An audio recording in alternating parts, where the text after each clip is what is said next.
Well, it's 10 a.m. on the dot, so I'd like to call the meeting to order. Welcome everybody to the December 2020 ITALC meeting, Independent Taxpayer Oversight Committee. I'd like to thank staff for pulling together the meeting. It's still interesting times, but looks like we've got this format to work for us. I'd especially like to thank everyone, every member of the public and every other professionals who are phoning in or viewing on the web. Thank you for joining us today. Francesca, the clerk, did confirm that we do have a quorum. So thank you for that, Francesca. Just a quick update for the committee members for your public comments. If you could turn on your camera and raise your hand and I'll acknowledge you, probably with the help of staff, but we'll do that. If I could have the liaison to the committee, Ariana, go over the rules for public comments. I'd appreciate that. Ariana? Thank you, Chair Kenny. So this is a reminder for our members and the public of the process for comments. The members are going to be using their cameras and we will take live public comments, and members are asked to turn on their cameras when they have a comment or question, and then Chair Kenny will recognize you. And then as noted on the cover page of today's meeting agenda, in addition to emailing comments, the public may also provide live comments, may provide live comments during today's meeting. And in order to do that, you can join today's Zoom meeting through the link or by dialing one of the numbers from your phone that are provided on the cover page of today's agenda. Join the meeting by clicking on the Join Webinar link that is provided in the confirmation email that you'll receive upon registering. And when public comments are called for an item on the Zoom platform, click on the raise hand icon in the Zoom toolbar, which is at the top right of the screen. And then the chair will call on you by the name that you provided. And if you are participating by telephone, press *9, and the chair will call on you by the last 3 digits of your telephone number. The instructions for providing live comments are also on the bottom of the cover page of today's meeting agenda, which can be accessed from the homepage of SANDAG's website at www.sandag.org. And all comments, whether emailed or live, will be made a part of today's meeting record. Thank you, Chair Kenny. Well, thank you very much, Ariana. And for the video recording, Francesca, we do have a quorum, correct? Yes, Chair Kenny, we do. Okay, thank you for that again. All right, so that moves us to item number 1, which is the approval of the minutes from the last meeting. Prior to discussion, Francesca, do we have anybody who wishes to, member of the public who wishes to speak on agenda item number 1? No, Chair, I don't see any hands raised from the public. Thank you very much. I'll entertain a motion, or is there any discussion amongst the committee members for related to the minutes from last meeting? Hearing none, I'll entertain a motion. Move to approve. I can second. Stuart Halpern with a motion, Vice Chair House with a second. Thank you very much. Good morning. Francesca, if you could call for the vote. Thank you. For right-of-way acquisition, Jeff Schneider. Aye. Thank you for, licensed civil traffic engineer, Chair Kenny. Aye. Thank you for contractor construction, Brad Barnum. Aye. Thank you for biology environmental, Dustin Fuller. Aye.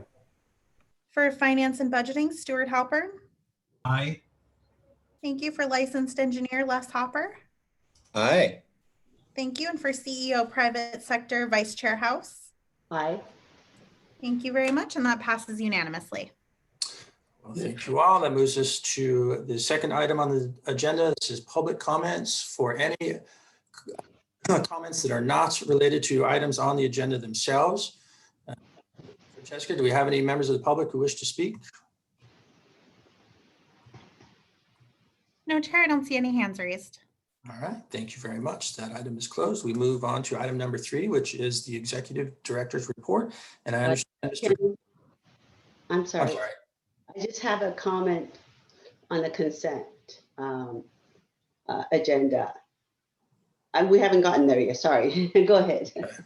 So noted. We will, item number 4, we'll address your comment. But item number 3 is the Executive Director's Report, and Mr. Linthicum is going to provide that report. So I'd like to welcome Mr. Linthicum. Sir, go ahead. Okay, great. Thank you, Mr. Chair. At our last Board of Directors meeting, the board elected Encinitas Mayor Catherine Blakespear as our new chair, and her term starts January 1st. And for the past 2 years, she has served as the vice chair of the Sandag Board. So we look forward to working with her and all the new board members from our member cities in the County of San Diego. Their first meeting of all the new board members is expected to be on January 22nd. And this will be the board that gets to determine the future of our regional plan, and they will also get to see the grand opening of the Mid-Coast Trolley. So I'm really looking forward to working with them. Another highlight is, you may have already heard, but the California Transportation Commission, the CTC, awarded San Diego more than $178 million last week.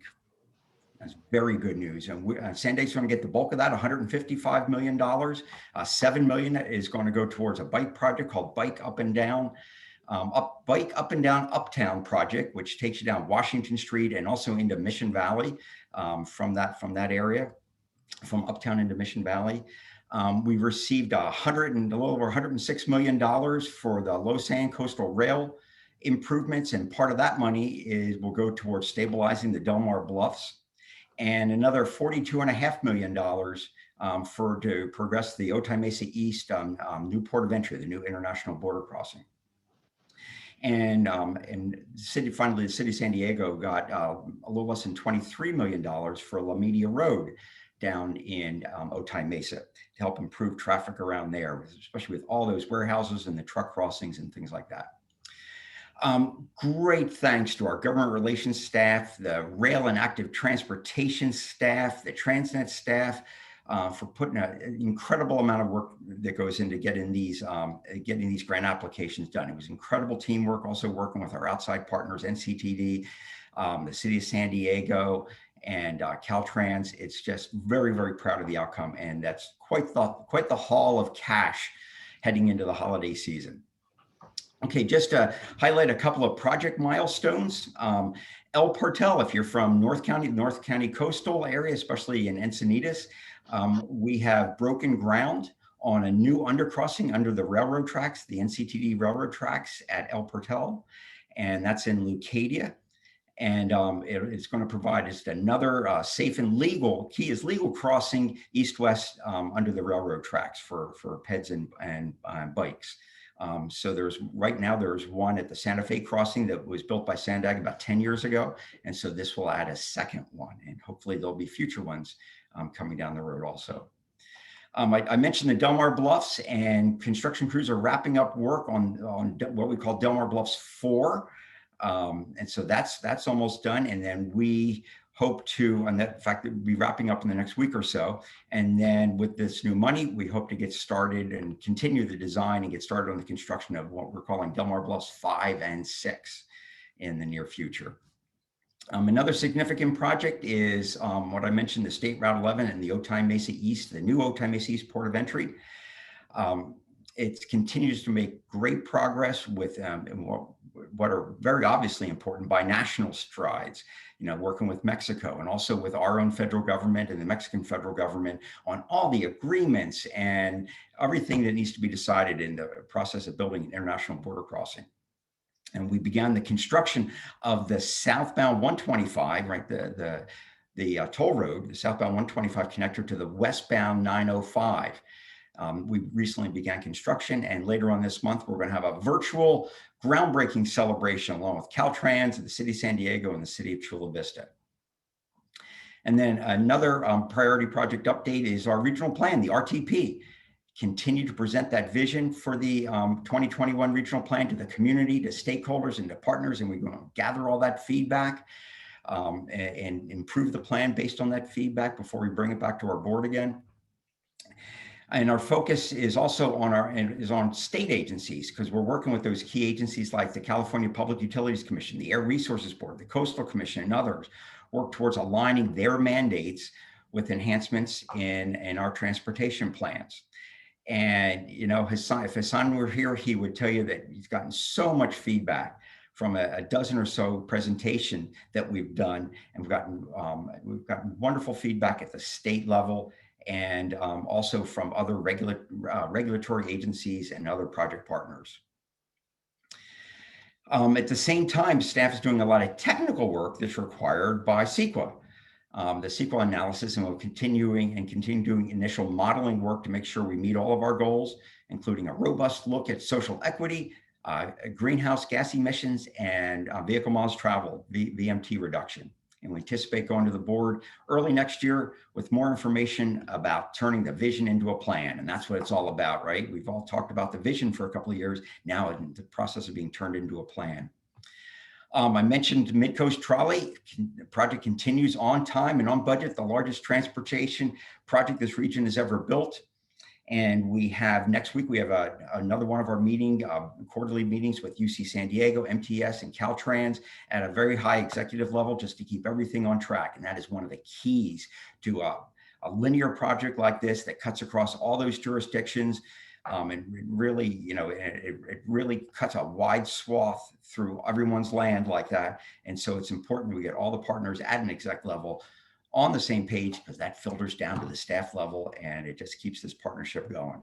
And we are less than a year away from celebrating that that ribbon cutting. And then our central mobility hub. The team continues to meet with the community leaders and the planning groups to increase awareness of what this is all about. And the interest in the project is high, as you could imagine, and the communities are eager to learn more as the project moves ahead. So we're going to keep on communicating with them. We're also continuing to work closely with the Navy to support the redevelopment of their Old Town campus, and that's what they call NAVWAR, their Navy Old Town campus. One possible location is in considering that is one possible location for the Central Mobility Hub. And finally, we have our comprehensive multimodal corridor plans.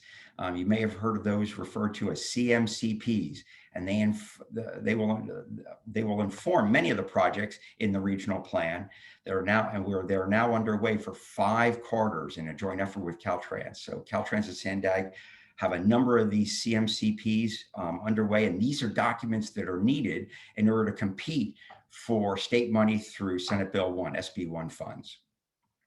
And so we're beginning to go out into the communities to educate the public on this effort.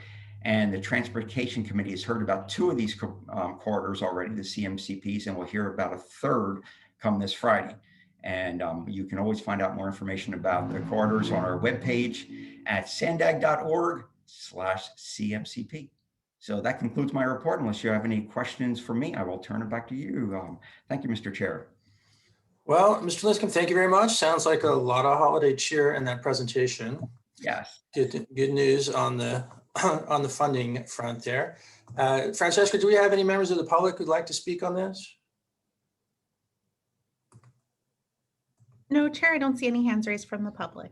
Thank you very much. We'll take it back up to committee. Are there any questions for Mr. Lincecum from the committee members? I've got one question if I could. Mr. Halpern. Thank you. Thanks for that comprehensive report, Jim. One thing I'm curious about, you alluded to the new board members. It seems like there are going to be quite a few new board members. I'm wondering if you guys have put in any thought into the annual offsite and doing something of that nature in a virtual way. Personally, I've always found that to be an immensely educational experience, and I'm sure you do individual onboarding with new board members. Just curious if there's been any thought behind what you might be able to do or maybe not be able to do with regard to the annual offsite. There has been a lot of thought into that, and no decisions have been made yet because we want to work with the new board chair on that. You know, the genesis of the offsite of the board retreat was to get new members together after they've had a meeting or two to get to know each other, exchange ideas, and just get to know each other, especially North and South and folks that might not interact very much. The discussions we're having is that's a lot harder to do virtually, that sort of networking. And so we're thinking about, do we have a retreat virtually in February or March like we traditionally do, or do we wait till we can reconvene maybe late April, maybe May, and get everyone together offsite, and then maybe have something virtually in between? But we definitely do onboarding for new members, but we are having those discussions with our board leadership on how to get those folks together. Thank you. Other questions for Mr. Linthicum? Okay, seeing none, thank you very much, Jim. We will close that item and move on to item number 4, which is our consent calendar. And I understand we have a question or a comment from Vice Chair House. Sunny? Yes, I just want to thank Kim. I don't have any, questions, but I want to thank Kim for revising the report. You listened to us. The new format is great, has a lot more information, very informative. So thank you for doing that. Thank you for your feedback. Thanks. Kim, I'm sorry. Thank you, Kim. Francesca, is there anybody who wants to speak? Any member of the public who'd like to speak on item number 4? No, Chair, we don't have any hands raised. All right. So we'll take it back to committee. This is a consent calendar items, TransNet mitigation program, land management grant program quarterly status update. Do we have any questions for staff on the issue, or any discussion, or any desire to pull the item from the consent calendar? It's the only item on the consent calendar. I suppose we can do that. All right, seeing none, we'll take a motion on the consent calendar.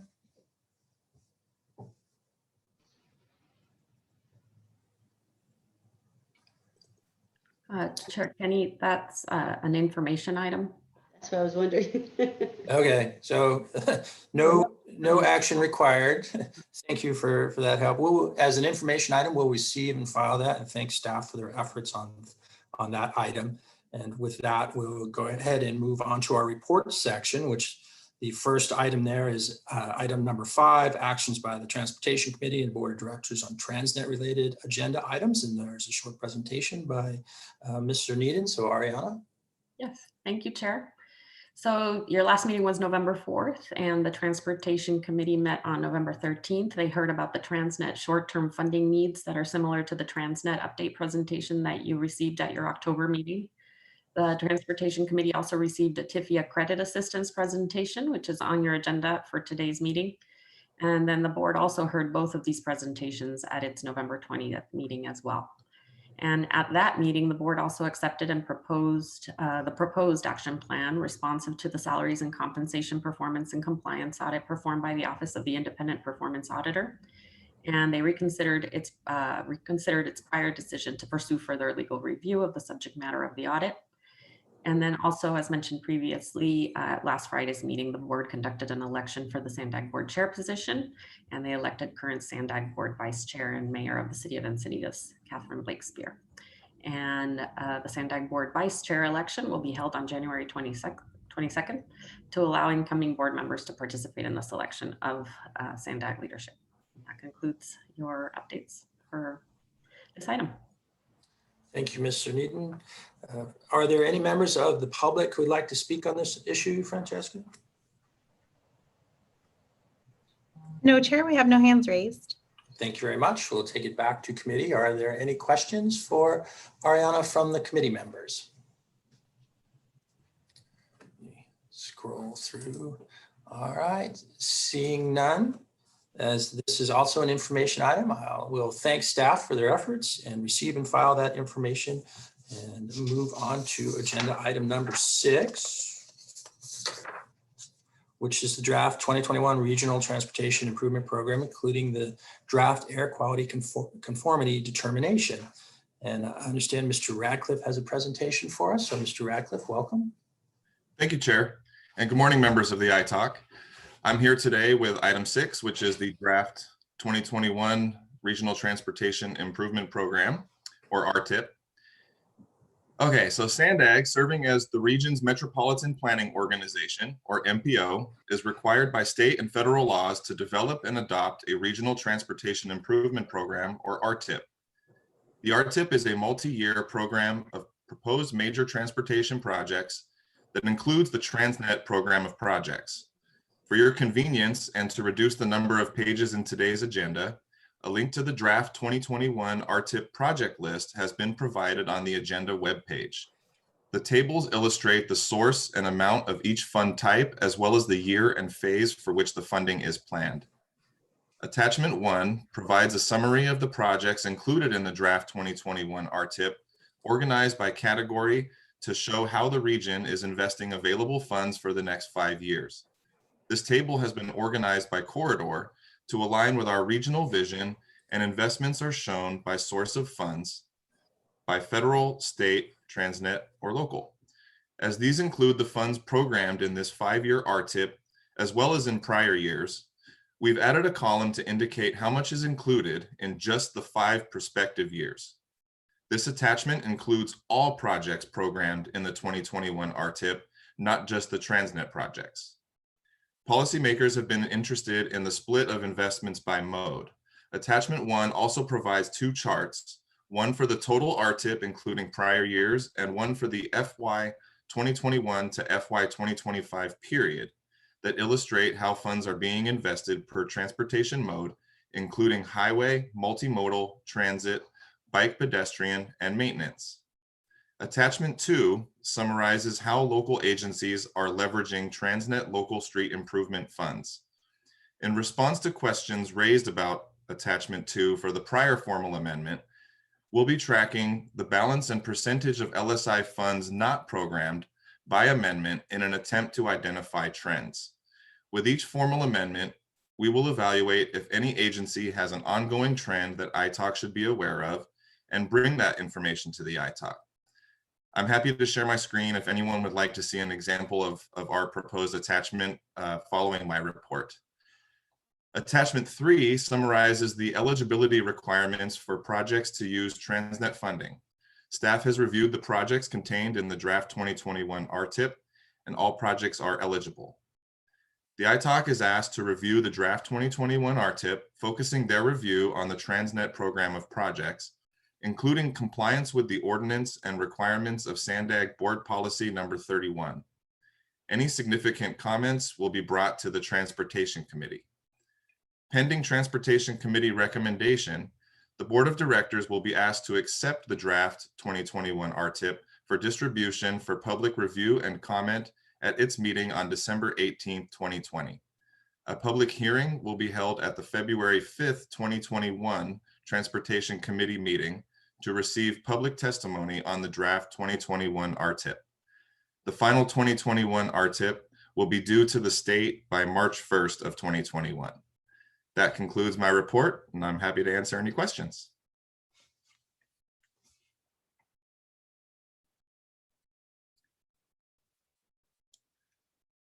Oh, you're muted, Chair. Neighbors, landscapers shown up, so I'm on and on. Well, thank you very much for your presentation. Francesca, are there any members of the public who'd like to speak on this issue? No, Chair, I don't see any hands raised. Thank you very much. Take it back to committee. Are there any questions from the committee members for Mr. Radcliffe? Mr. Halpern? Yeah, I've got 2 quick ones. Thanks. You know, when I look at the chart on page 4, I think it would be helpful as just a reminder for absolute clarity. Is an HOV lane something that would be characterized as multimodal in the way that that data is comprised? I'm not sure, to be honest. Maybe there's someone else that could answer that. Somebody else? This is Sue Alpert. Yeah, hi, Stuart. Yeah, the HOV lanes are considered multimodal. HOV managed lanes, toll lanes are considered multimodal. Okay, that's what I thought, but just I know a lot of people get confused about that, and I frankly couldn't remember myself. So the other question that just comes to mind, on page 7, I'm not sure, Richard, if this is really a question for you or not, but under Rule 18, the 70-30 split, it's been a while since I asked this question, but I know that after the 10-year review, there was some talk about the board potentially reviewing the 70-30 split. Has there been any ongoing consideration or discussion of that? I'm not sure. I can try to help answer that question. So as part of the larger transportation performance management framework effort that's currently underway, which we Staff came to you with a presentation on the vision for that a few months ago and is planning to return after working with the consultant in the next few months to provide an update. So that is what is going to help us help inform the way to move forward with that recommendation regarding revisiting the 70-30 split. More to come on that in the near future, hopefully. So Great, thank you. yes. Any other questions for Mr. Radcliffe from the committee members? Seeing none, I'd like to thank you for your presentation, and the committee will even, I'm sorry, did I miss somebody? No, thank you very much for the presentation, and the committee will receive and file that information item. With that, we'll move on to item number 7, which is a presentation by Mr. Duchan and Ms. Fatisse. So, Andre? Thank you, Chair Kenny, and good morning, members of the committee. So I'll start off by just saying that this is both items in front of you today are generally good news items that we've been working on for a while. So if you'll recall, at your last meeting in November, we brought you the quarterly finance and market update report, gave you an update of our debt and investment portfolio, and kind of briefed you on these 2 items that we've been working on. Since then, we've made quite a bit of progress on both of these items, so I wanted to give you a further update today. So if you recall, back in March, just after the coronavirus hit the world pretty hard, the Federal Reserve cut short-term interest rates to nearly 0, and long-term rates followed suit. In fact, the 30-year Treasury at one point was below 1%. Today, it's approximately 1.7%. So certainly this has had a negative impact on our investment earnings, but it also have a positive impact on our debt portfolio by opening up some opportunities to lower some of our existing debt through refinancings. So in item 7A, along with our financial advisors, we have identified the opportunity to refinance or refund approximately $146 million of the 2014 Series A bond and capture approximately $25 million of savings. Late last month, we completed our RFP process and selected Wells Fargo and Bank of America to be co-senior managers on this transaction, and Morgan Stanley and Jefferies Bank to act as co-managers on this deal. So on item 7B that Dom will present next is that we have also been renegotiating our undrawn TIFIA loan that'll save us approximately $100 to $150 million, depending on where the 30-year Treasury is the day that we close, which we anticipate to be in early January.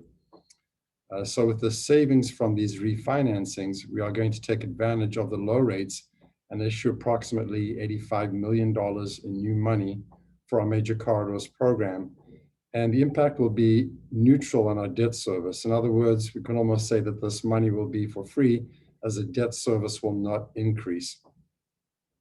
So with this new 2021 transaction, there will be 2 pieces: a taxable refunding of the 2014 series that Bank of America will lead, and a tax-exempt new money piece that Wells Fargo will lead.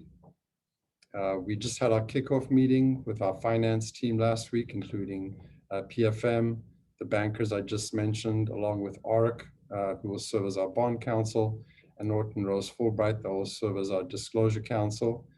We are working on the documents now. We expect to present draft documents to the TC and Board of Directors in January, with final documents to be presented in February. And we expect to close the transaction by March of next year. We'll also, in the meantime, kind of give you updates to the ITALK during our meetings too. So Chair, I can pause now to see if there's any questions that the committee may have on item 7A, or we can proceed to item 7B and take questions at the end of the presentation. I do have a question for this one. Mike, you're on mute. Vice Chair House, go ahead with your question. Thank you. Andre, I read the memo from the PFMF PFM financials. And I noticed that the memo was dated October 26th, which was pre-election. So do you think, or has there been any discussion in any changes to these projections and analysis because of the election and the fact that the administration is changing? Yeah, that's a great question. And in general, interest rates have moved up a little bit. I think at the time of the memo, interest rates for the 30-year Treasury were in the 150 range. Today, they're in the 160 to 170 range. So interest rates have moved up a little bit. So our savings, obviously, the more the interest rates move up, the less our savings will be. But, you know, they've kind of stayed in that range. I think the good news is that that's the 30-year Treasury. Now, the municipal market has actually stayed firm.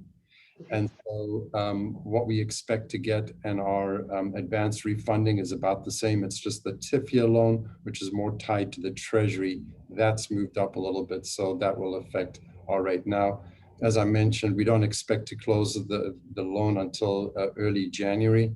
So we're hoping that interest rates may come down a little bit by then. Okay. And the other question I have is I've heard from other investment advisors that the bond market is just going to not be that great because of the market being so strong as far as investments and things like that. What is your opinion? And I saw what they said here. So how does that affect? Yeah, so you know, the one thing that we're fortunate being in the municipal market is that we are tax exempt. And so there's always a demand for tax exempt paper. So although the markets are not great as far as interest rates for investors, from our perspective, it's a great market because interest rates are low and there's always a demand. And actually, that's the reason why there's been a little bit of a divergence between the municipal market, which is tax exempt, and the taxable market, because there's a lot more taxable paper coming to market than tax exempt. So from the position that we're in, I would anticipate that what we lock in March time period is probably going to be the lowest rate bonds that we've had to date. Well, great. Thank you for the clarification. Sure. Any other questions for Andre? Stuart? Yeah, just one quick one. First, congratulations to you and the team for being nimble and, focused on trying to take advantage of these opportunities. This is great. It's great to get these savings. One thing I'm curious about, and because I've just been a little bit out of date in the municipal bond market, is maybe it's in the memo and I missed it, but just ballparking, what's sort of the issuance cost associated with doing an offering like this? And I'm not questioning the intelligence of doing it, and the costs are negligible probably in the context, but just out of curiosity, what would be the total issuance cost? And when you reference savings, also for clarity, do you talk about savings net of cost, or would you characterize that as more like gross savings? Thanks. No, the savings that we present are the overall savings that we have, including the cost of issuance. And in general, I would say the cost of issuance is probably three main components. The amount that we pay to our financial advisors, the amount that we pay to bond and disclosure counsel, and the amount that we pay to our bankers for the underwriting. So in general, I'd say that, they've been ranging, depending on the size of the issuance, probably about 500,000 or so. And we have seen, the cost of issuance come down. For example, when I used to be with Sandag back 30 years ago, the cost of issuing a bond would be about $7 a bond. Today, we're paying $1.50 a bond. So that has come down tremendously. Our financial advisor fees have stayed around the same amount with inflation. The ones that have always gone up are the attorneys. For some reason, they've done a good job keeping their rates the way they are. But in general, the cost of issuance have come down substantially to where we were 30 years ago, or even 10 years ago. Great, thank you. Any other questions from the committee members for staff on this part of the item? Okay. Seeing none, thank you, Andre, and Ms. Fattis. Okay, so just to introduce part B of the item today, we all know that we have this TIF-year loan that's been outstanding. We took out the loan back in 2017, and again, interest rates have come down since then substantially. And so basically, we're just going to present to you the steps that we're going through with the TIFIA office to lower those rates. So if you'd mind putting up the PowerPoint for us, please.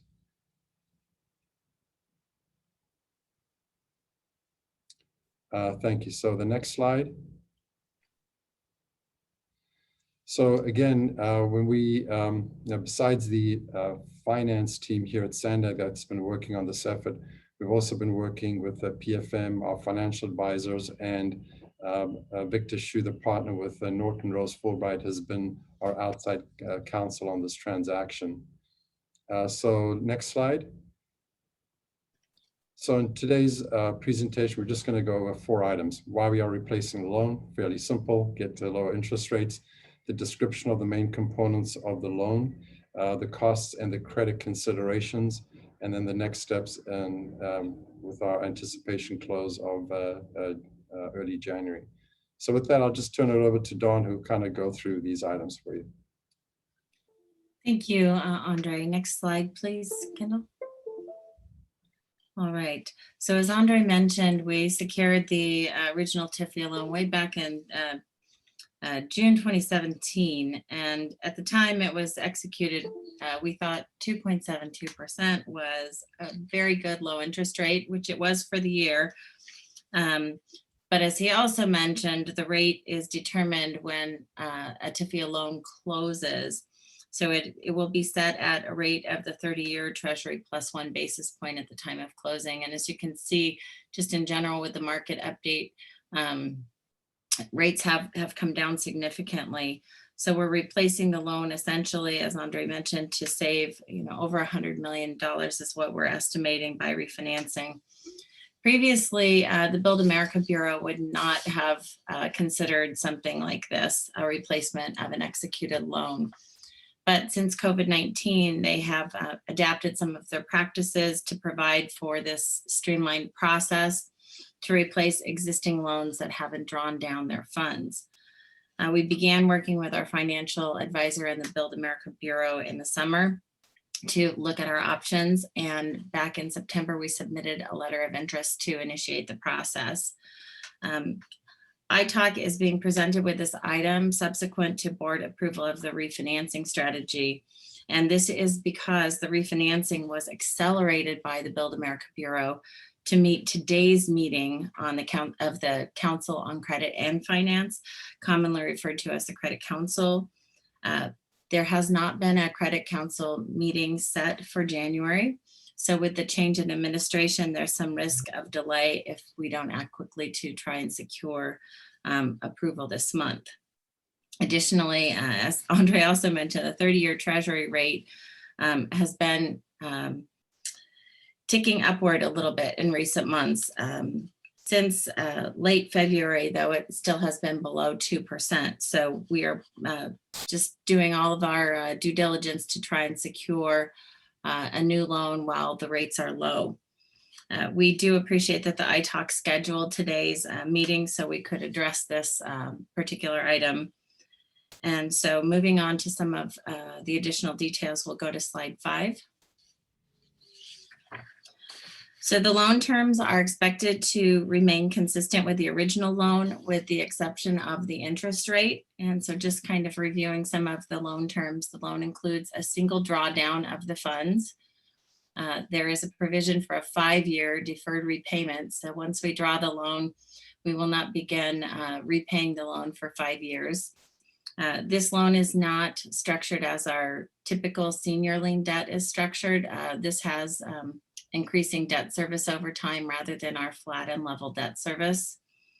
The loan will include the issuance of short-term notes or the bands that we have already issued and are contemplating rolling over for additional project savings. This TIFIA loan has specific terms related to our debt service coverage and what debt service coverage we need to maintain, as well as our credit ratings and additional bonds test requirements. So none of the terms in the existing loan related to these issues are expected to change. Next slide, please. So the cost of the replacement loan are expected to be less than the original loan. We were not asked for new credit ratings for the application, and the Build America Bureau waived additional review by its contracted financial advisors. But we will need to pay our own legal and advisory costs, as well as pay the legal costs on behalf of the Build America Bureau for their contracted attorneys. And we do need to secure an updated credit rating prior to closing the new loan. So at the time of closure, we'll have to have a refresh of our credit rating letter. As with the original loan, there's an annual servicing fee on the TIFIA loan. And in 2020, it was about $14,000. That is not expected to change. It has a CPI calculator with it, so it will go up over time. Next slide, please. So just to refresh you on the existing debt portfolio, we have our debt on 3 separate lien levels, and that provides a different priority of sales tax payment to investors based on their respective lien levels. So the TIFIA loan is on a 3rd lien, which is our junior subordinate lien obligation. And the primary benefit to the replacement loan is, again, to reduce long-term debt, as discussed by Andre earlier. But freeing up long-term debt also assists us with fitting the rest of the financings we've been contemplating. So next slide, please. So just a quick review on the credit rating agency issues. The current high credit ratings on Sandag's debt program are AAA on the senior lien, and on our junior subordinate lien, S&P has us at A+ and Fitch with an A rating. And again, as mentioned, Build America Bureau didn't require new ratings. Last June, we had an affirmation of our credit ratings. It's required every June under the existing TIFIA loan. And even with our updated revenues related to COVID, they affirmed our strong ratings. Next slide, please.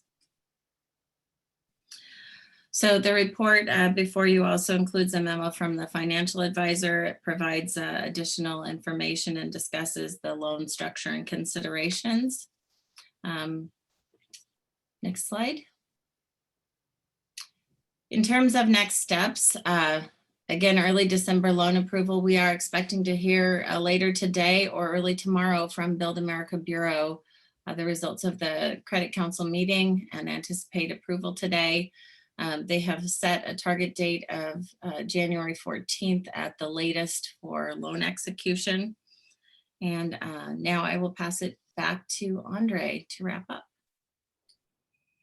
Yeah, thank you, Dawn. And so at this point, we're fairly excited. We've got a lot going on here in the finance team, but all of it, as I mentioned in the beginning, is all good news. And we're hoping that the markets kind of cooperate with us and the interest rates kind of stay where they are today, or maybe even lower. And we'll report back each month as we close each of these loans and get as far as the TIFIA loan, and then as we get closer to the refinance and new money in January and February, and hopefully closing in March. So with that, Chair Kinney, we're available for any questions. Thank you very much. Before we take it back to committee, let me check with the clerk. Do we have any members of the public who would like to speak on this issue? No, Chair, I don't see any hands raised. Thank you very much. Are there any questions for Dawn or Andre from members of the committee? A question. Vice Chair House. Is there any kind of a point of return where, if market changes and the savings are not as large as they would have been, will you guys stop this process? Or do you think no matter what happens within the next 2-3 months, you're going to be able to gain some savings from these exercises?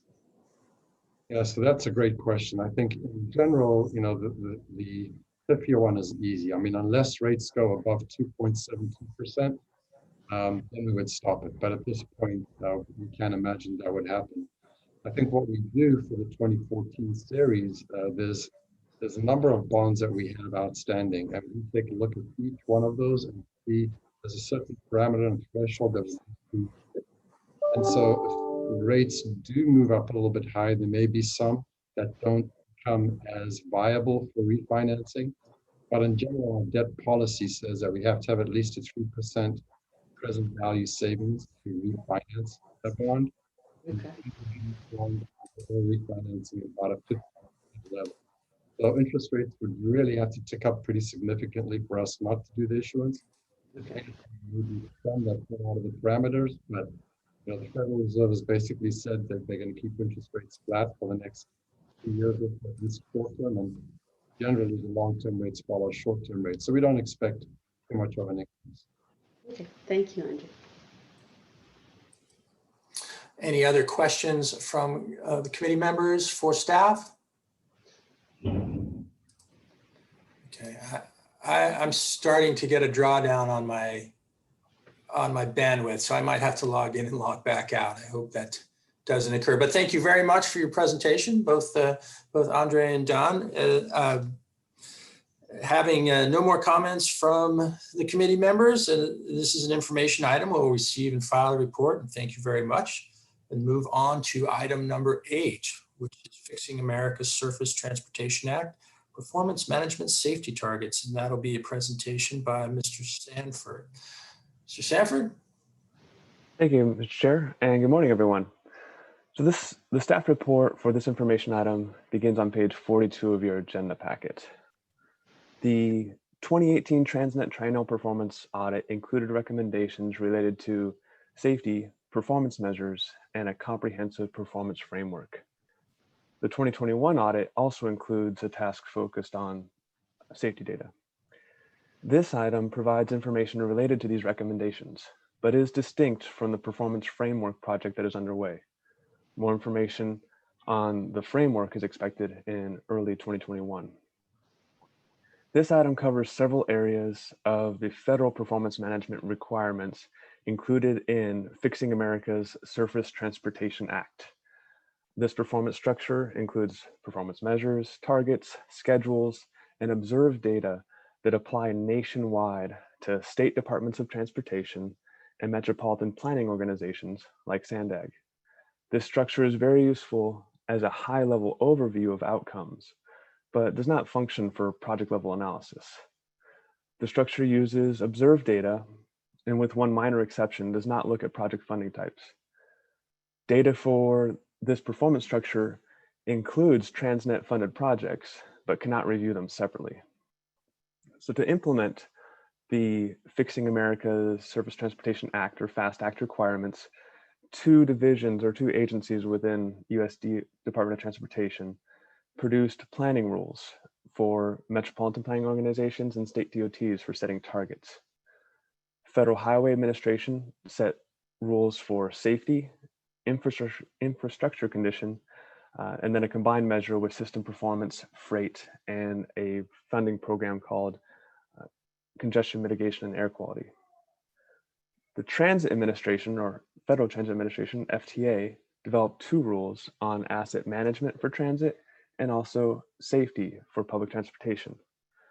This agenda item will take us through each of these in order and provide updates on targets and status as appropriate. This is a bit of a heavy data presentation, so my apologies in advance, a little bit of drinking from a fire hose.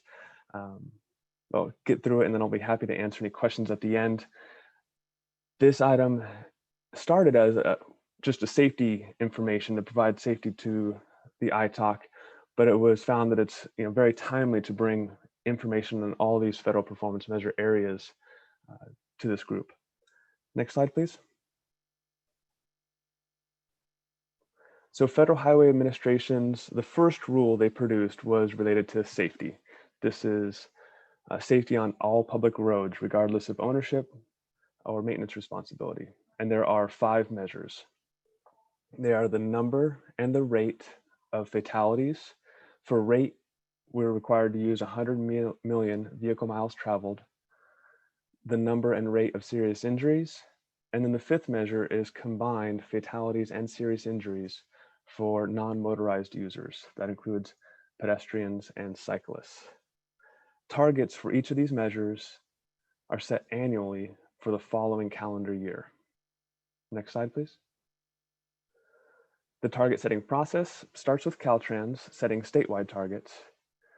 Once Caltrans has their targets, Mpos like Sandag have 180 days to decide to either support the statewide targets or develop region-specific targets. For the past 3 rounds of target setting, the Sandag Board of Directors has elected to support the statewide targets. Staff is recommending supporting the 2021 statewide targets for this year, which are going to the board later this month. A review of safety data and these performance measures show that the San Diego region is doing as well or slightly better than statewide averages. Next slide, please. If Sandag continues to support the statewide targets, there is no need to set a numeric target for our region. We provide the necessary documentation to Caltrans, and then this ties in with the Regional Transportation Improvement Program and also with the regional plan. In the Regional Transportation Improvement Program, we have a section that documents how projects within that program help support the achievement of the target. In the regional plan, there's a section, a required section that also looks at what the targets are and our progress towards achieving those targets. With each RTIP and each regional plan, those sections are updated. Next slide, please. So these are the 2021 targets set by Caltrans. The performance measures are listed on the left. The numeric targets are in the middle column, and the percent reduction is in the last column. For the 2021 targets, Caltrans used the observed data change between the most recent years of observed data to calculate the reduction and took into consideration external factors such as the anticipated changes in economic conditions and also project delivery. The support material for today's agenda include additional slides showing statewide and San Diego regional safety data for the 5 performance measures for those who want to look in more detail at these numbers.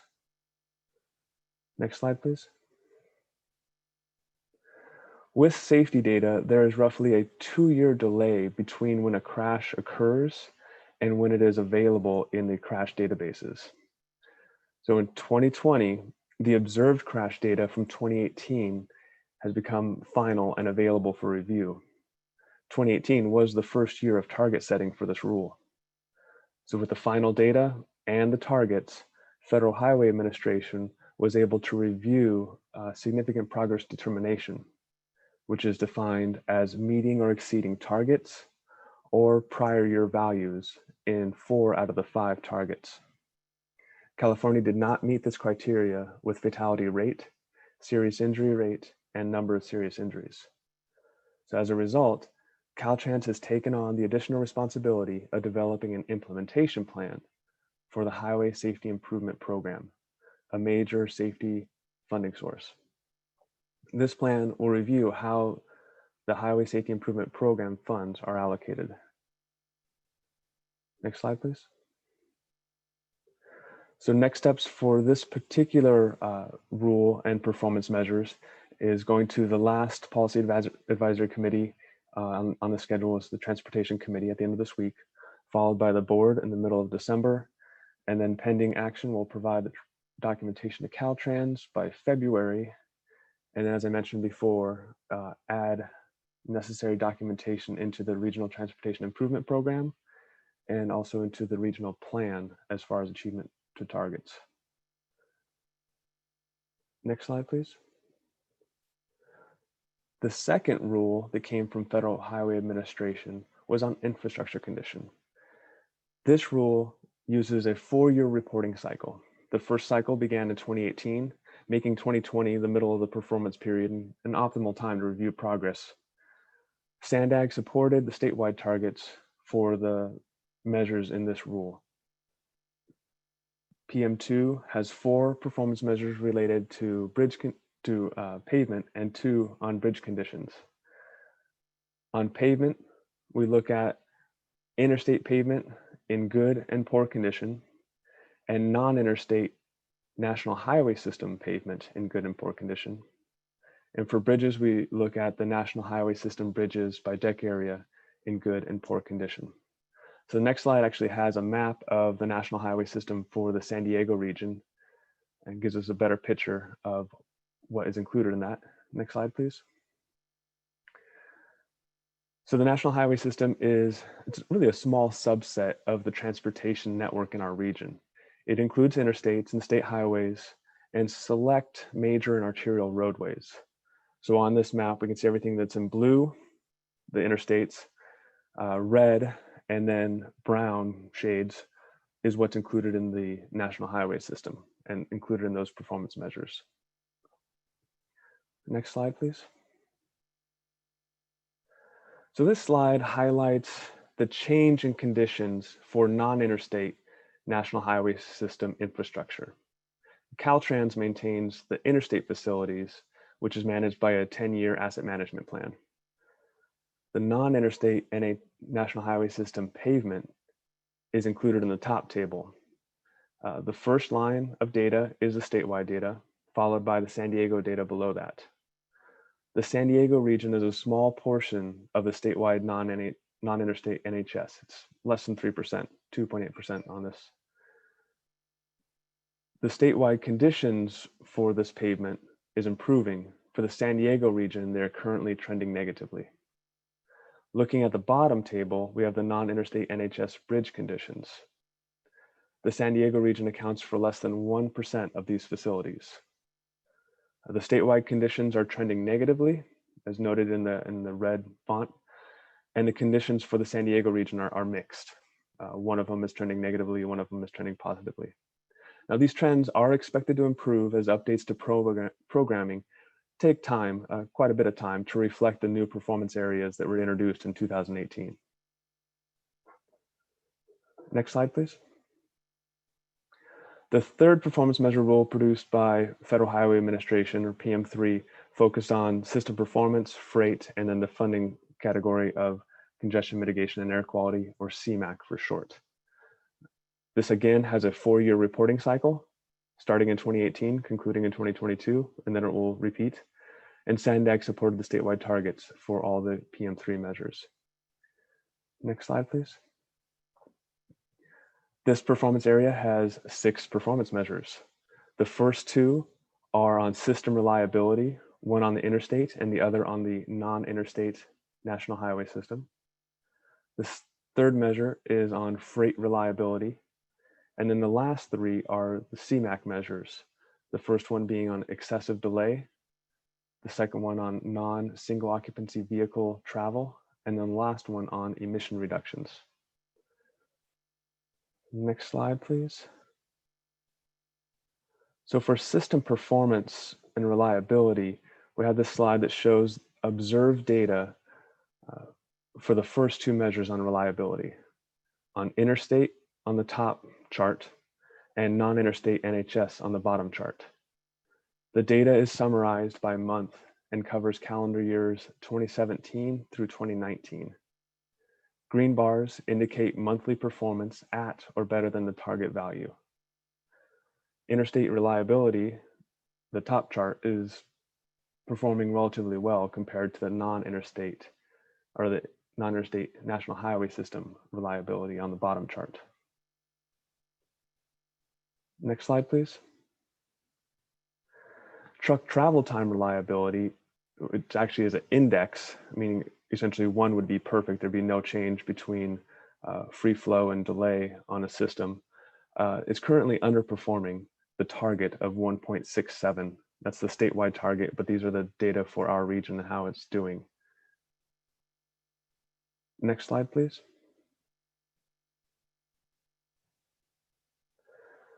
The next set of CMAQ measures are, the next 2 are traffic congestion measures, or we can think of them as traffic congestion measures. The first being the non-single occupancy vehicle travel. This measure is trending negatively, going the direction we don't want it to go, it's decreasing. While the excess delay measure is kind of mixed. It increased in 2018, but is back down again in 2017. So if we advanced 1 slide, we can see the monthly results for that excessive delay measure. So again, this chart shows monthly data from 2017 to 2019 for excessive delay. Green bars indicate months where observed data met or exceeded the target value or is better than the target value. And so we can see in general, this measure is improving over time. Next slide, please. The last CMAQ measure from Federal Highway Administration looks at projects that were funded with CMAQ funds and what their anticipated reduction in particular emissions are. In this case, NOx and VOC, volatile organic compounds for VOC. The way this measure works is it looks at what the project anticipates reducing, but it only takes projects for their first year of funding. Even though it might be a multi-year project, it's only the first year of obligation. This performance measure is on track to meet its target. Next slide, please. So switching gears now to the transit side. So now we're looking at Federal Transit Administration and the two rules they produced. The first being transit asset management. Next slide. There are 4 measures underneath this rule. The first, and they're all looking at the percent of equipment or facilities that are exceeding their useful life. So we have one for equipment such as service vehicles. The second one is looking at facilities. Third one is looking at rail or track. And then the fourth one is looking at revenue vehicles, buses, coaches, along those lines. Next slide, please. So there's a lot on this slide. This is the transit asset management targets as they were developed for 2020. SANDAG worked with Metropolitan Transportation System and North County Transit District to develop these regional targets. We've had 2 rounds of target setting for this measure or these measures. Within each asset category, there are multiple asset classes or subcategories, as you can see on this chart. Data from MTS and NCTD were used to create a weighted average to develop and inform the regional targets. The regional targets are included in the furthest right-hand column as you're looking at this table. Next slide, please. The last measure, or performance area, I promise, is on public transportation safety. So it's looking at transit safety. Next slide. So these are the newest federal performance measures. SANDAG Board of Directors is actually expected to review proposed draft regional targets later this month. There are 4 performance measures listed on the slide here: the number and rate of reportable fatalities by mode, number and rate of reportable injuries by mode, number and rate of reportable safety events, and then the distance between major mechanical failures. So those are the 4 measures from this one. As I mentioned, SANDAG is currently working with MTS and NCTD to develop proposed targets, which are going to the board later this month. Now, this was a lot of information, really a crash course in federal performance, so my apologies for the data dump, but I wanted to provide this overview of federal performance efforts currently underway, their status, and emphasize that this structure is relatively new. This will continue to mature as we advance through multiple or more performance cycles and continue to refine the alignment between planning, programming, project delivery, and observed outcomes, and additionally refine that target setting process for each of these areas. That concludes my presentation, and I'm happy to take any comments or questions. Unmute. Well, thank you very much for the presentation. Before we take it back to committee, let me check with Francesca. Do we have any members of the public who would like to speak on this issue? No, Chair, I don't see any hands raised. Thank you very much. Do we have any questions for Mr. Sanford from the committee? I have a question. I think Stuart does. You go first, Stuart. Stuart? Go ahead. Okay. Sam, I wanted to find out, is it common for MPOs to adopt the Caltrans safety standards normally, or are there MPOs that come up with maybe more numbers that are more specific to their region? I think Caltrans is a statewide. So of course, there's a lot of differences in regions and rural versus urban and things like that. So how does that work? Thank you for that question. It's a very good question. In the first round in 2018, Federal Highway Administration actually advised all the MPOs to stay with the state targets because it was a new process. They were still learning it in our region as was headquarters. Since then, there was one MPO that did go its own and set its own target. That was Fresno COG. And I believe they actually went back to the state targets the following year. And the reason they initially did go their own route was they found they had some of their trends were very different than what they saw statewide. So because they were in a unique condition, unique situation, they decided it was better to go that route. And they had a program set up to support achievement of those targets as well. Okay, thank you. Mr. Halpern, do you have a question? Yeah, my question dovetails somewhat on Sunny's question. I really do appreciate the presentation because, as I think we'll probably see in the next agenda item, safety is one of the half dozen specifically mentioned goals of the TransNet program.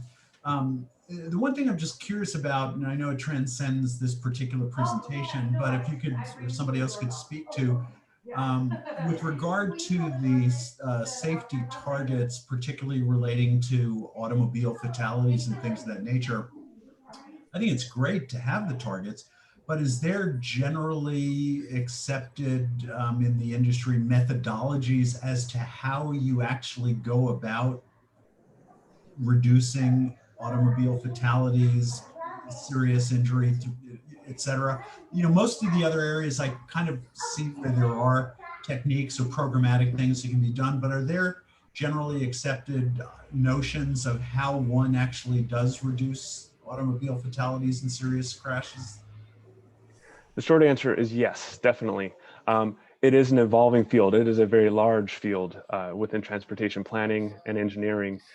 Caltrans actually has recently undergone some changes to try and capitalize and put safety more at the forefront. So they actually created a new safety division just this year to focus more on this. And they're looking at doing a more systemic safety approach. So there is a lot of history, a lot of study on this. There is a lot that can be done on the engineering side of roadways. There's also education components as far as educating travelers about their own actions, attention, for instance, while they're behind the wheel. There is a lot underway right now. There's a statewide strategic highway safety plan that identifies challenge areas. So it looks at the data in a very, getting into crash reports themselves as to what were the main factors, contributing factors that ultimately amounted to the crash. And they try and tease those out for major areas like counties and see what is happening more frequently in that area. And then they come up with ideas about how to address that. Those ideas are brought into safety programs like the Highway Safety Improvement Program in order to enable jurisdictions to create programs to address them. So there is a lot behind it. It is a long process. Unfortunately, that we all want to see the projects right away, and we want to see the solutions right away. But unfortunately, they take a significant amount of time. So then, to ask a follow-up, then, so there are particular action steps which we plan to implement to help us actually get to those reductions. It's not just kind of a wish thing, right? Yeah. So we work closely. We work closely with Caltrans on a lot of this. They have a very robust safety program, safety teams, and so we work with them, rely on them on a lot of their analysis and their data in order to better understand what's happening in our region, and then utilize common planning approaches to figure out what to do next. So yes. Great, thanks. I have a follow-on question to what Stuart was asking. Ms. So House. I'm sorry, go ahead, Chair. Well, I just got some questions too. Why don't you go ahead and ask your question? Okay. So the fact that Sandag really region includes more than just Caltrans highways, and the fact that, for example, City of San Diego has a very stringent and strict safety standard of safety, basically zero. How does that work? How does Sandag take into account maybe the local jurisdiction mandates as well to come up with something that's really meets the needs of everyone? So part of this is, and this is a federal program, we're mandated to do it in a particular way. We're required to use the certain data sets. We're not allowed to use anything else. We have to calculate it they give us the formula and say, this is how you have to do it. So a lot of that is really prescriptive and we don't have many choices on that. But we do like to bring in the ideas from all local agencies, especially the City of San Diego with their Vision Zero program. When it comes to regional planning, long-range planning, what efforts are underway that we anticipate will drive down those numbers and the severity of crashes. So that's where we can bring in insights, programs and policies that are underway in local jurisdictions. All right, thank you. Mr. Sanford, a couple of questions about the collision rates that the state set up. I remember the discussion several years ago about whether or not areas that had lower fatality rates would want to participate in the state's rates because necessarily state's rates would reflect the overall fatality rate of the state, which might be higher. In short, they would come up with a goal that would be very challenging for us to meet. And it looks like we didn't meet it. And the penalty seems to be they're going to rewrite the HSIP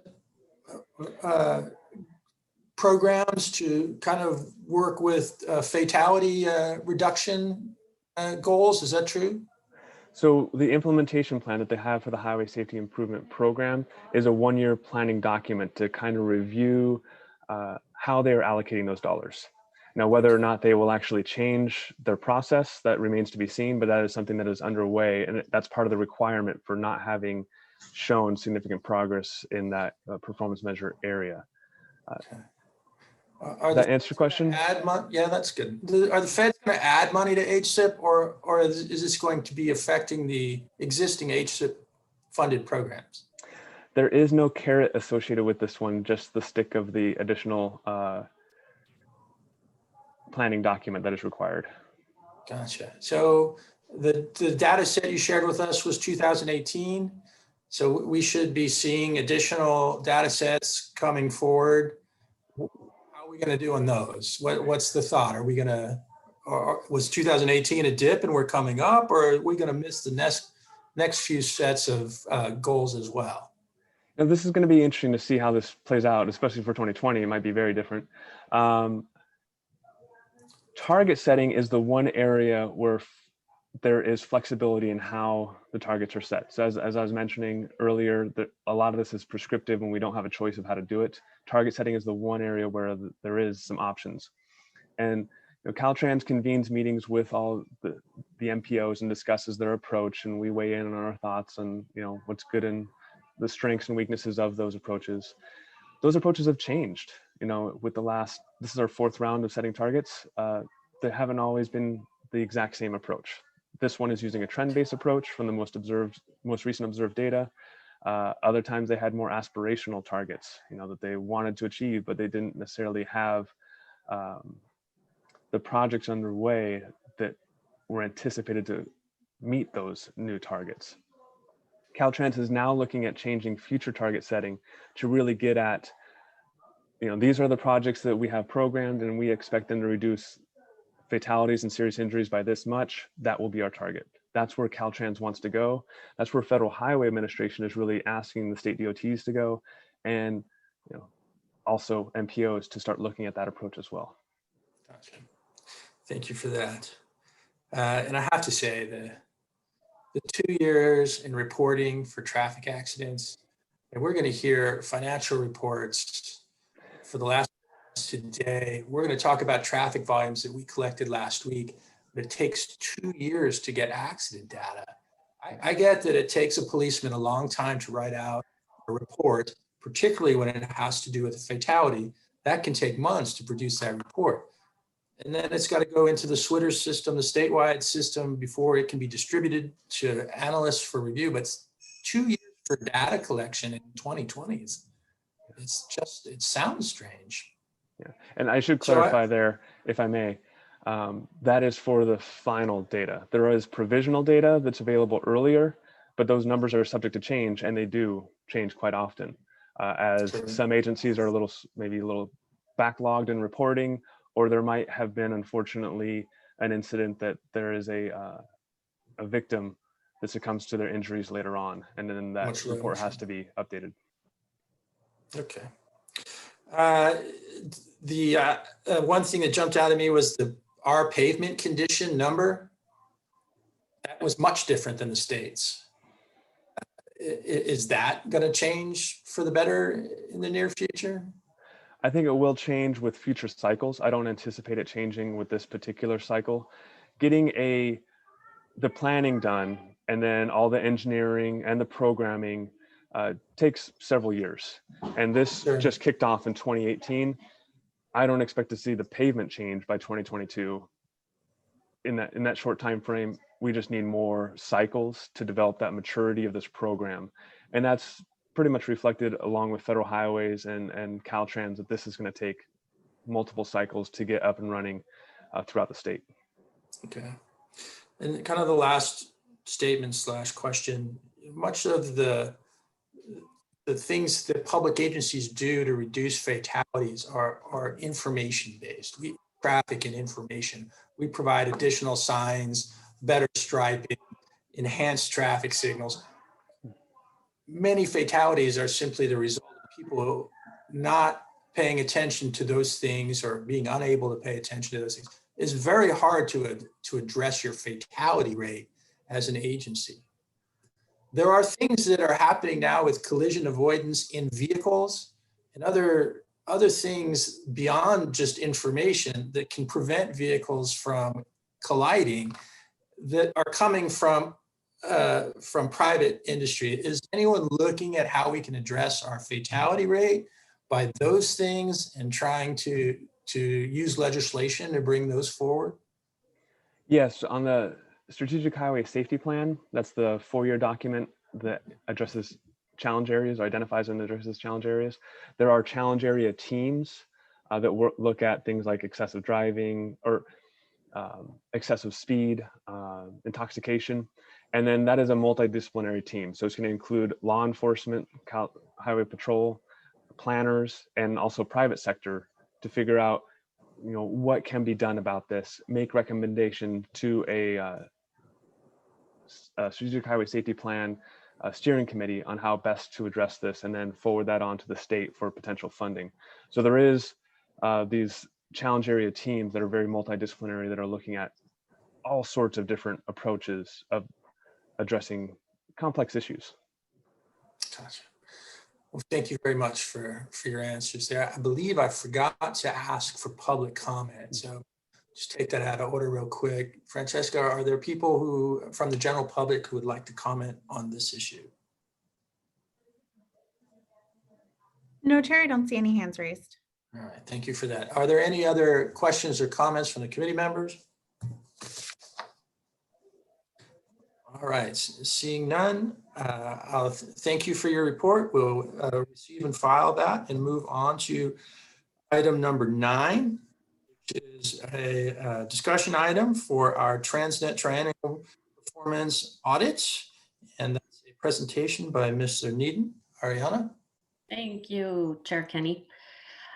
So as you know, staff has been busy implementing remaining recommendations from your last performance audit, and these in progress recommendations would be informed by those that call for establishing a comprehensive performance framework to better measure how transportation improvements are meeting TransNet program goals. And while we're not done with that effort yet, we do want to demonstrate progress and that we are being responsive to your recommendations. So with that in mind, while we do not have actual data to share with you today as part of this item, we are seeking your initial feedback on the potential format. And I'll be sharing my screen and a couple different items, so please bear with me as I toggle back and forth.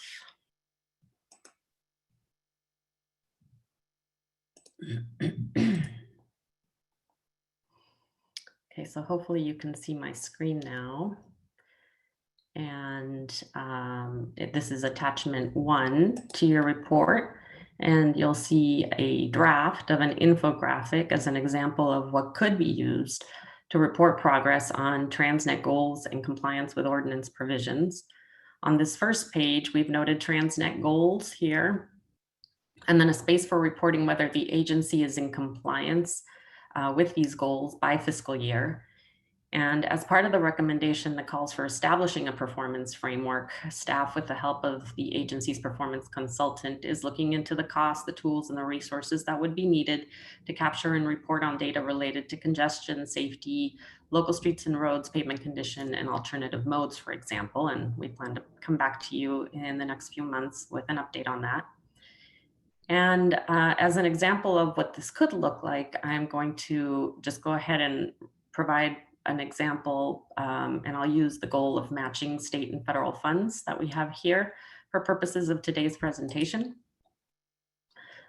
So you recall this report, I believe you saw it at your last meeting. And so here, staff reports on the leveraging of the major corridors and the regional bikeway programs as part of an annual status report that we bring to you. In this instance for FY20, the leveraging ratio for the major corridors program was about 2.4 to 1, meaning that for every TransNet dollar, we spend $2.40 of other funding. And since for the major corridor program, the ordinance requires a 1-to-1 ratio, we could show, for example, fiscal year 2020 to be in compliance in the infographic, for example. Consistent with the performance audit recommendations, we also could show a trend analysis, as I show here in the far right column of the first page of your attachment, and that would help us determine whether a particular goal or a provision is moving in the right direction. Moving on to the second page that we included as the attachment.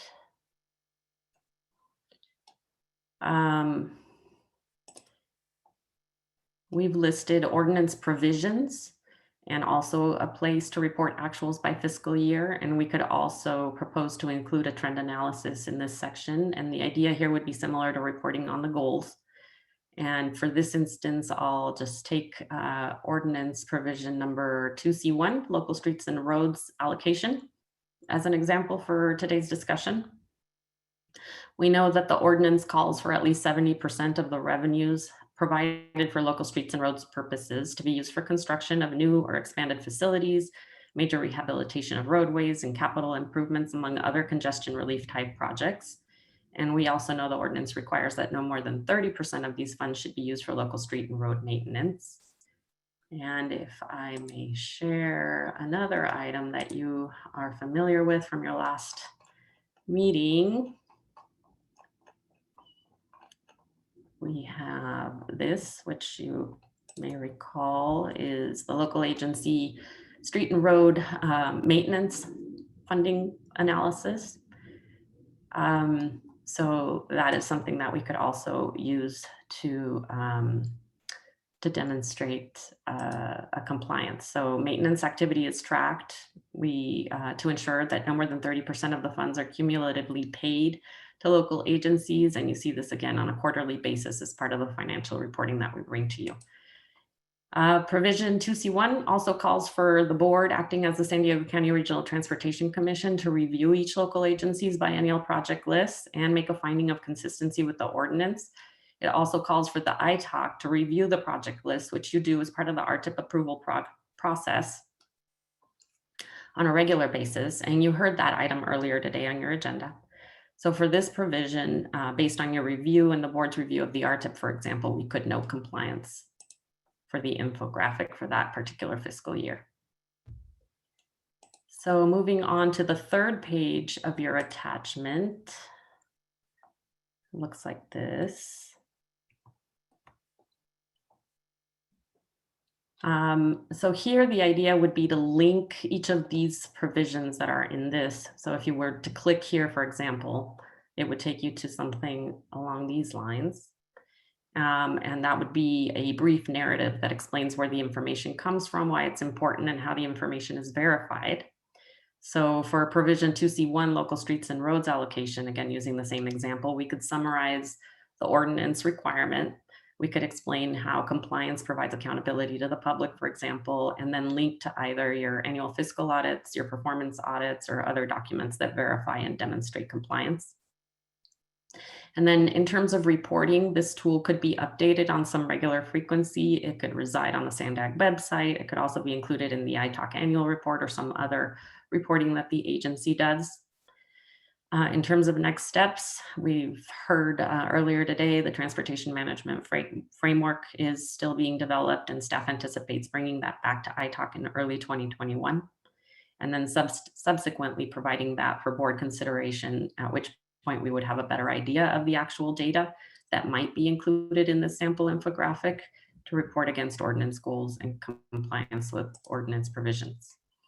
And that concludes my report. So I'm happy to take any questions.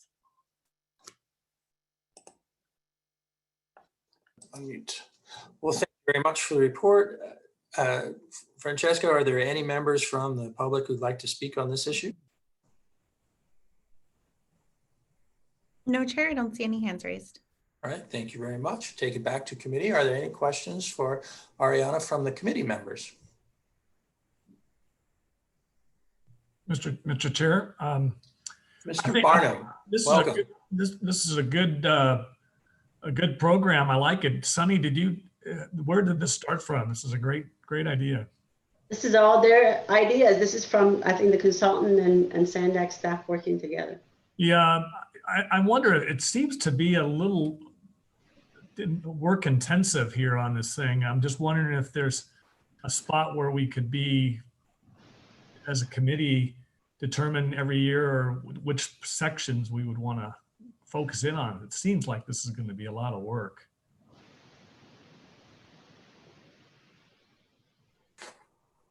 I don't know what, Ariana, I'm just curious. It looks like, I mean, it looks a great plan.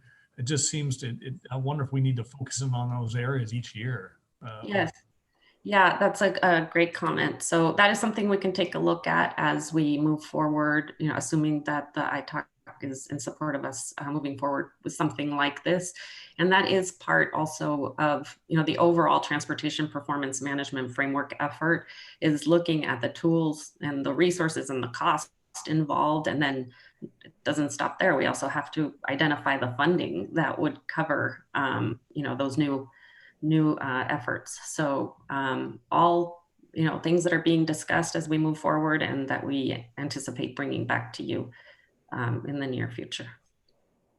But that we can definitely take into consideration, maybe it makes sense to update every 2 years as opposed to every year, or a part of it, maybe the goals is every 2 years, because it'll also depend on data availability. I'm not as familiar with it, but I believe some of those third-party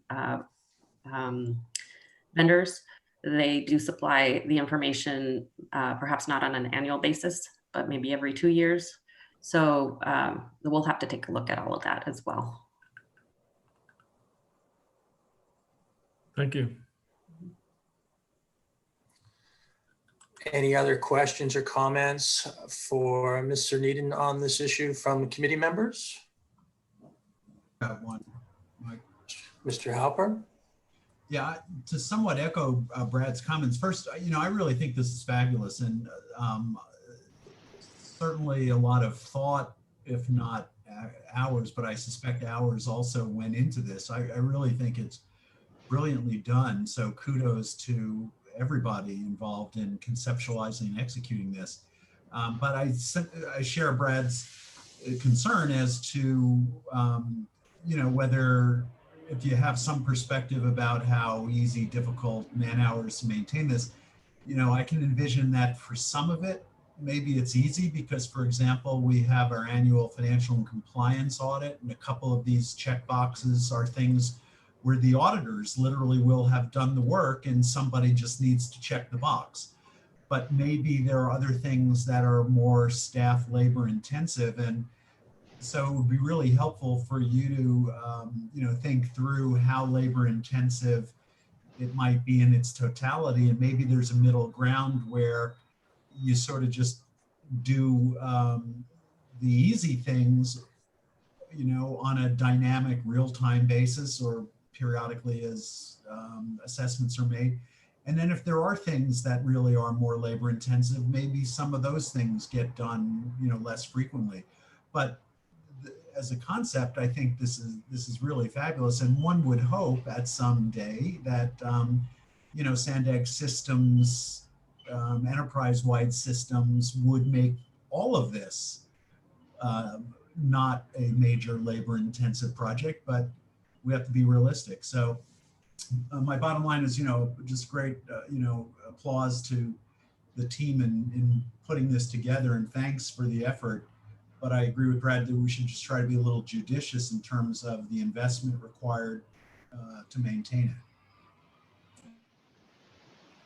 Thank you. Thank you for those comments. And yes, actually, to your point, I believe the team had also kind of thrown out there and given some thought to how can we automate this so that it's not so time intensive. And so, yeah, definitely all of those things. We'll be taking a look at that. Thank you. Vice Chair House, did you have a comment? Yes, thank you for the effort, Ariana. I think I agree with other committee members that I think this is a really good step in the right direction to set this up. And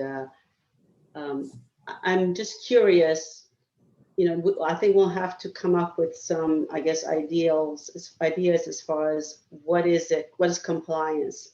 Is it just strictly 100%, and if it's non-compliant, is there a cure measure? Those things have to be worked out so that in that narrative, you have that information.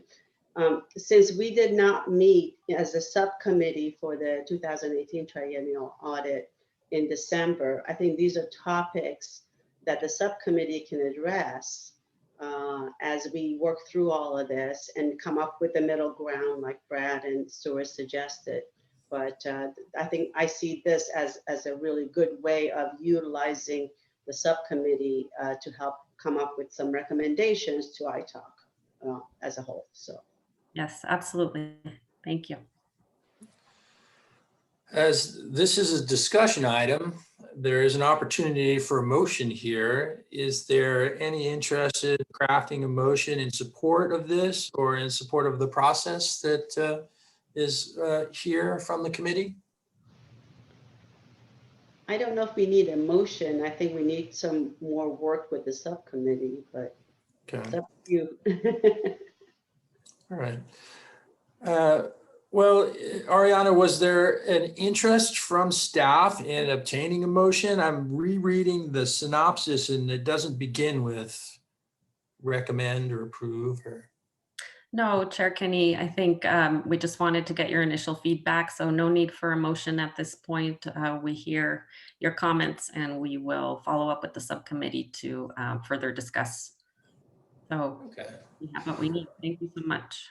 And help me if I'm mistaken, but it was the committee that asked you to provide a much more detailed and maybe differently formatted report, correct?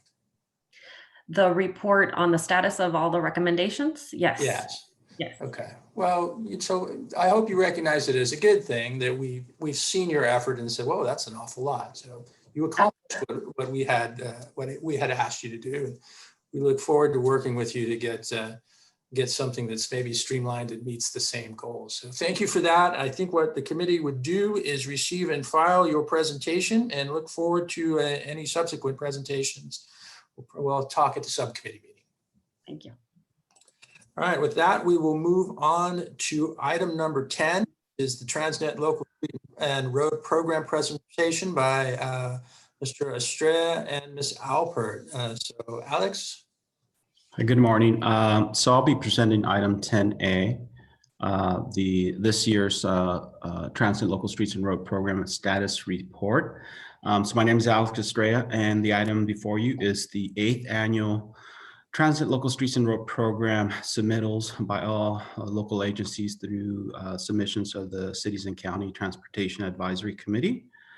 This item is an informational item, so I'll just provide a brief overview of what we collected for this year or the fiscal year 20, and then I'll be happy to answer any questions. And before I do so, just in terms of kind of a general background for new iTalk members, the basis for the report came as part of the FY 2012 TransNet Triennial Performance Audit Report, where under recommendations 3 to 6, focuses on having SANDAG take a larger role in monitoring and reporting the performance of the local streets and road program. So as part of this process, going back as far back as 2013, we worked with CTAC and with input and guidance from iTalk, and I believe obviously with guidance of Mr. Tibbetts at that time, who was assigned to those recommendations. The idea there was to kind of come up with an approach. And through that process, emphasis was placed on truly understanding and gathering available data information on how local agencies were collecting and reporting on their local streets and road programs. The idea there was to kind of understand a baseline and ultimately help us structure a process by which we would be able to answer those recommendations while considering kind of the amount of existing information that was already being reported to iTalk as part of the quarterly progress reports.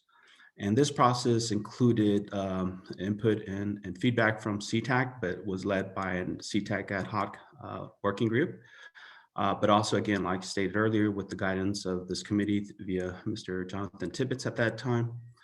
And really kind of the initial findings through that process, there was really kind of 3 kind of derive the development of what you're seeing today.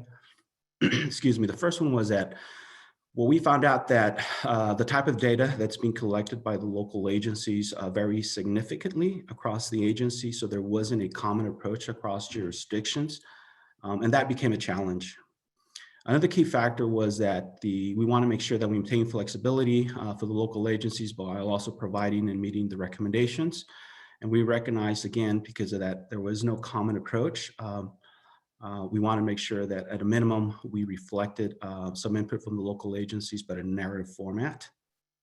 And the final one was that at that time, there was significant reporting happening at iTalk. For example, you just heard something about today on the RTIP, Ariana's project in terms of the 70-30 sort of, if we're meeting the maintenance requirements. So we want to make sure that we didn't duplicate efforts and also impose additional effort to the local agencies. So what you see here today as through those efforts, that's how we derive that template. And the idea there through that template, we want to highlight transit projects or programs or efforts completed by the local agencies. And that's what you have in attachment 1. Is submitted by all local agencies. And in terms of just kind of highlights for this fiscal year reporting, I noted in the staff report, for example, the completion of the El Norte Parkway Bridge, relieving some traffic conditions along the Escondido Creek. That also included a new bike lane and a new signal within the city of Escondido. Within the city of San Diego, they reference, they spent approximately $7.5 million in some pedestrian and bicycle related projects and about $10.5 million for some pavement improvements within the city of Escondido again. And then another sort of key element was that there was over more than 20 projects that focused on related pedestrian improvements and new construction of ADA ramps, but over 30 of them, and then more than 50 were included some improvements of existing curb ramps to meet ADA standards. With that, I would just like to walk you through, for example, taking one specific submission, which is the city of Escondido, and I'll walk through the sections provided by the local agencies. And I believe, thank you, Ariana. That's what you're seeing here on your screen right now. So I'm just going to walk through the template as an example. So what you see here on section, thank you, Ariana, on section A really provides kind of the highlights that we request by the local agencies, kind of stating in narrative form. What are some of the highlights that you're reporting for that specific year? And obviously for the city of Escondido again, They're referencing the El Norte Parkway Bridge, but also reference that just over 77 miles of pavement rehab was completed for that specific year. Section B, essentially similar for the current fiscal year, but they just simply provide what specifically the projects in bullet list. And then we have section C, which provides kind of a narrative listing of what expected projects will be carried out through the next fiscal year. And the city of Escondido speaks to the street rehab projects that they plan, and they also talk about the Citricado Parkway project that they reference. And then finally, section D, we provide an opportunity for local agencies that have links or before and after project pictures that they completed that they would like to highlight and submit. And obviously the city of Escondido references the before and after pictures for the construction of the El Norte Parkway Bridge. And then finally, there is a last section in the submissions, and the idea there is provide an opportunity for the local agencies if they have any issues with the program itself, but also one of the key things that kind of evolved over time is we want to make sure that the local agencies are able to spend down their local road balances. So we gave an opportunity to make a statement to that effect if there were any issues. But obviously for the city of Escondido, none of them were noted. In fact, most of the agencies, there was no noted issue specifically with spending down at for this particular reporting year. That's it for this year. So we submitted a package, included attachment 1 for all the local agencies. And I'm not sure if we want to hold questions here, Chair, or do we want to wait after 10B? I'll be open. So we've established a pattern of taking questions for split items this meeting. So we'll continue with that. Are there any questions from the committee members for Mr. Estrella? All right, seeing none, we will give it back to staff for a continuation of their presentation. If I could just actually ask one before we proceed. Darn it. All right, Stuart, go ahead. Thanks. You know, appreciate where you're coming from on this, and you know, we're having served with Jonathan. I'm sure he would truly appreciate this.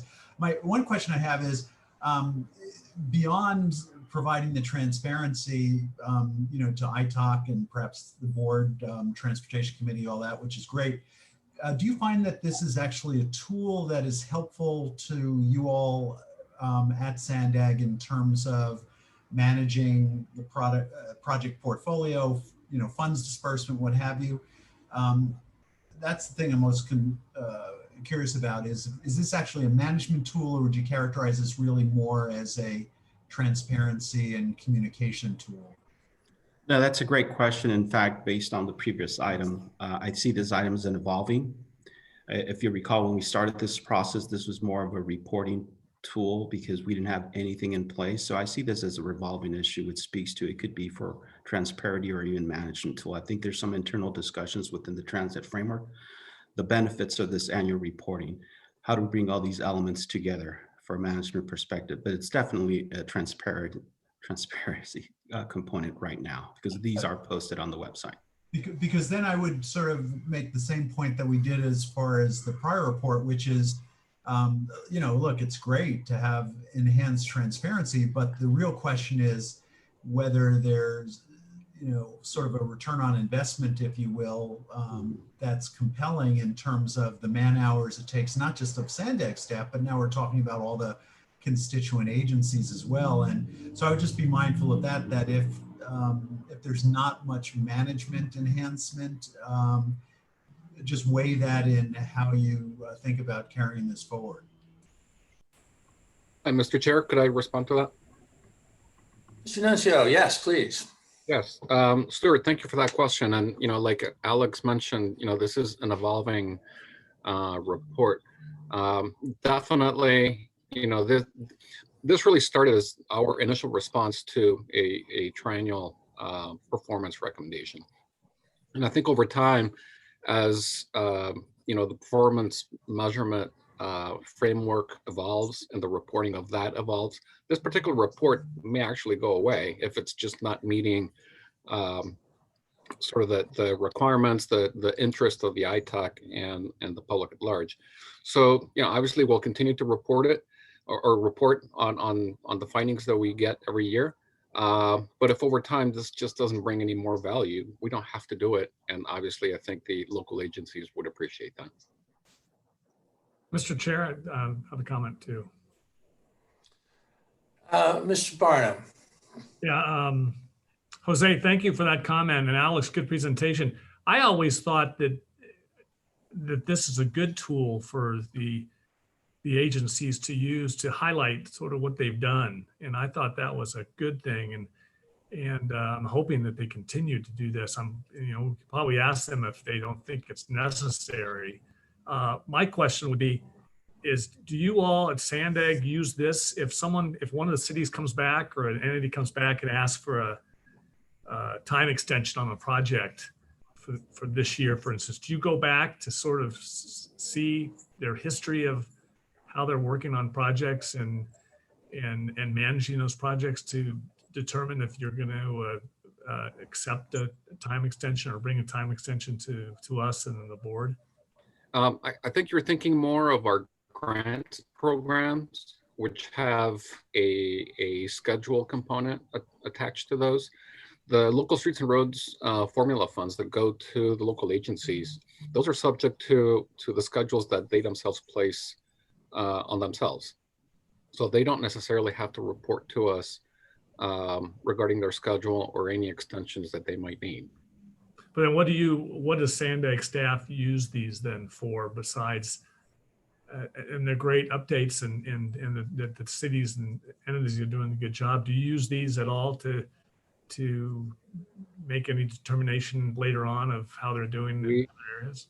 No, at this time, I think we use these mainly for transparency and reporting, just to let the ITOC and the public know what are the dollars being used for. What are they getting from them in terms of outputs? So that's really the main use of those. But I agree with you that they are a good tool to demonstrate sort of countywide, jurisdiction by jurisdiction, all of the different projects that are being completed. Yeah. Thank you. Mm-hmm. Any other questions from the committee members? Alex, what is the particular beef from the cities? They don't seem to be particularly challenging forms to fill out. Am I missing something? I'm sorry. Have you been approached by? Have you been approached by agent? Am I muted? No. Right. Have you been approached by agencies with their? This is time consuming and not useful to them and they don't want to do it anymore? No, there's no beef. I think the initial discussion was this is sort of the agreement that we came to when we developed the template itself, because again, there was no common standard report in the local streets and road program. And I at the same time, the only information they could pull together that would provide that transparency component was a narrative form. I kind of like it. I like the pictures. I don't need a very long description, but it's nice to hear from the agency how their project going. So I guess I'm open to a better description of the burden and maybe it goes away, but it doesn't look like a tremendous effort. In any case, I don't know what information you were looking for from the committee, but I'd like to see them continue. Okay, it was just an informational, absolutely. Appreciate that. Stuart? On your point, so it looks as if this is kind of compiled by hand. No. Maybe, is that correct? It is a manual, as I said, alluded to, goes back to kind of our initial recommendation, absolutely, yes. Yeah, so I'm wondering if in the context of enterprise-wide project management or even financial accounting systems, there's a way that this can evolve to be something that is more system generated as opposed to a manual process, because again, if for anything of this nature, if it's press the button, wow, that's great. But on the other hand, you know, there's a lot of people doing lots of stuff, and if there's not a lot of management utility from something like this, then to Jose's point, which I appreciate, I think just we as a committee should just be mindful as we go forward as to how much value we think we're getting from this, if this is largely being generated in a manual process for us. So. Yeah, no one's typing this, are they? Yeah. The local.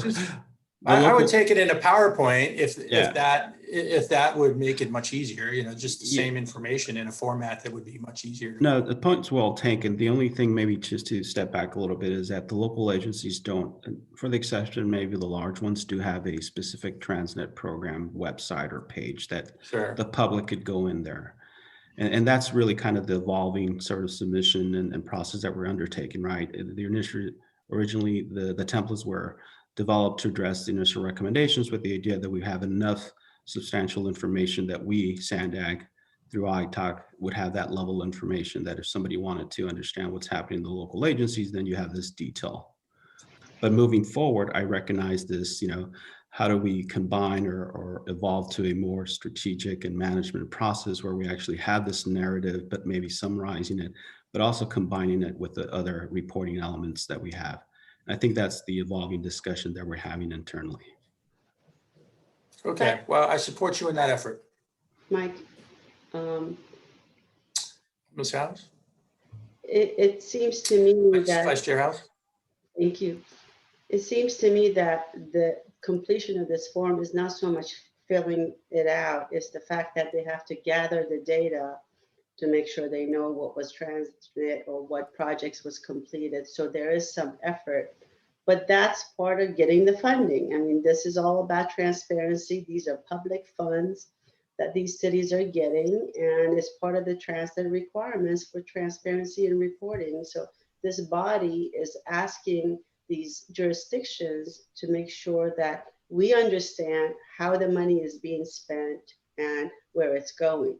So maybe if the cities do this more on a regular basis instead of just once a year, maybe this form can be, I guess, included in their process to make sure that at least some data is being gathered throughout the year as projects are completed. Anything that has to do with TransNet is done, and then that spreadsheet becomes the report. If it's a new process and they haven't been doing it as much, maybe that the first year is harder to do, but to me, this is very valuable and helpful. In whatever format it comes in, it shows us what's being done, and it helps the audit trail later. When the auditors go through this, they can see what's being done. So just my opinion. Thank you. Mr. Linthicum? Yeah, Mr. Chairman, thank you. Just to go over some of the history of this whole report is this started off many years ago with a recommendation from our ITOC auditors to have some sort of consistency amongst each of the jurisdictions.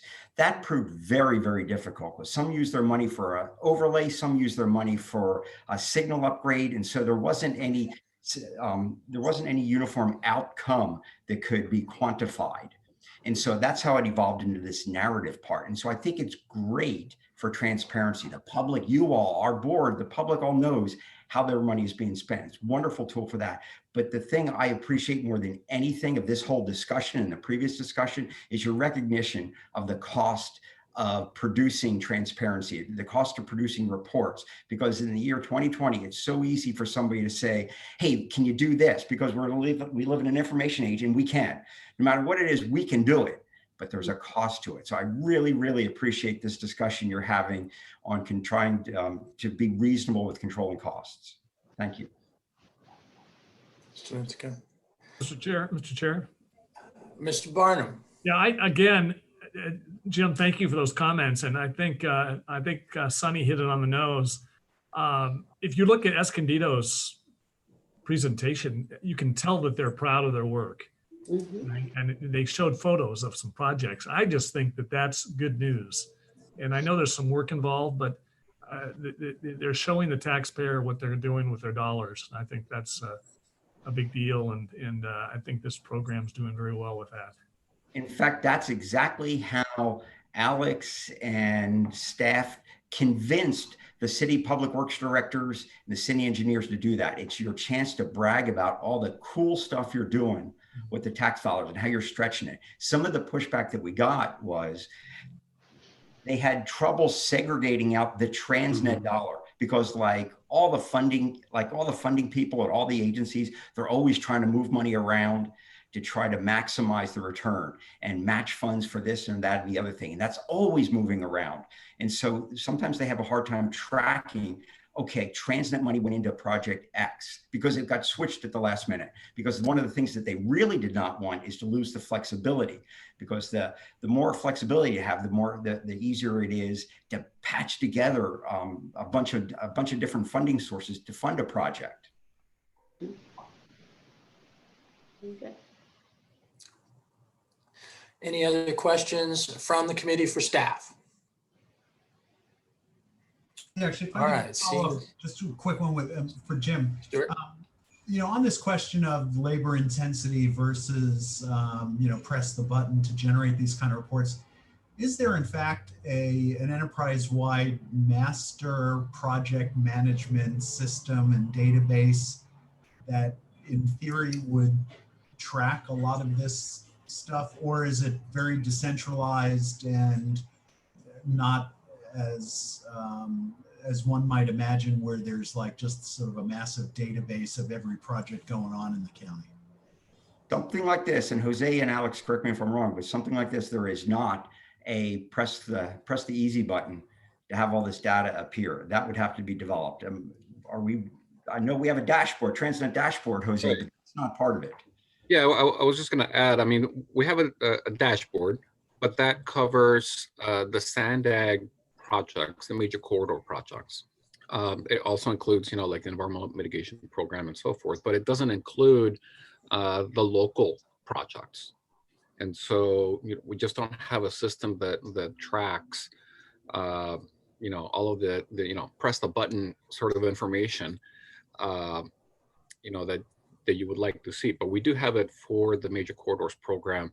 You know, if you want to see the status of the Mid-Coast project or the I-5 or whatever, you can go to the dashboard and see that, but not for the local projects. Great, thank you.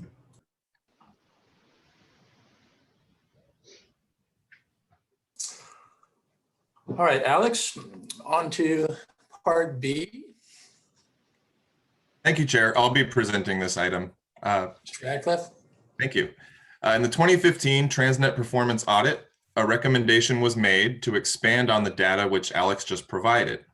Staff, working with the Cities and County Transportation Advisory Committee, or CTAC, developed a proposed format and began collecting in the RTIP database on planned outputs and proposed outcomes for TransNet projects. We prepare this report whenever we perform an update to the RTIP. And when entering their projects for the 2021 RTIP update, local agencies were asked to update their proposed outputs and outcomes for the first 2 years of the next RTIP period, FY 2021 and FY 2022. This report summarizes those proposed outputs for the categories of congestion relief and maintenance as defined in Board Policy number 31 and the outcomes of those efforts. Page 8 of the report is a summary of all the outputs and outcomes, and it shows that almost 84% of planned local street and road programming for the next 2 years will benefit congestion relief efforts, with TransNet dollars leveraging almost 25% of other funds available to local agencies, including federal, gas tax, SB1, developer impact fees, and general fund dollars. This tracks very closely to the data collected for the 2018 RTIP. The 2021 RTIP reflects a 36% increase in miles of roadway planned and a 74% increase in spending on bicycle and pedestrian safety outcomes. Page 3 of the report shows more detailed information for congestion relief projects. This includes the number of projects per category, the amount of TransNet or other funds programmed for those projects, and the proposed output, which varies by the type of improvement. The same information is shown for maintenance projects beginning on page 6 of the report. Also included as attachment 2 to this item is a copy of attachment 2 to board policy number 31, which is titled TransNet Ordinance and Expenditure Plan Implementation Guidelines.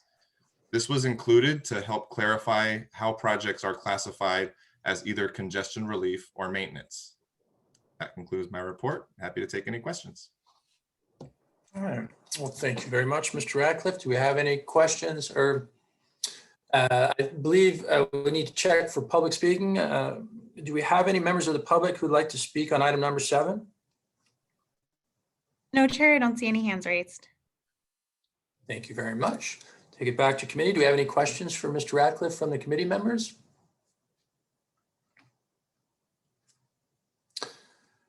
Seeing none, I'd like to thank you for your presentations, and we'll receive and file those 2 items and move on to agenda item number 11, which is continued public comments.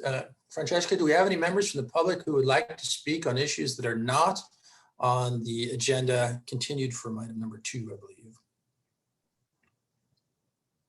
No, Chair, I don't see any hands raised.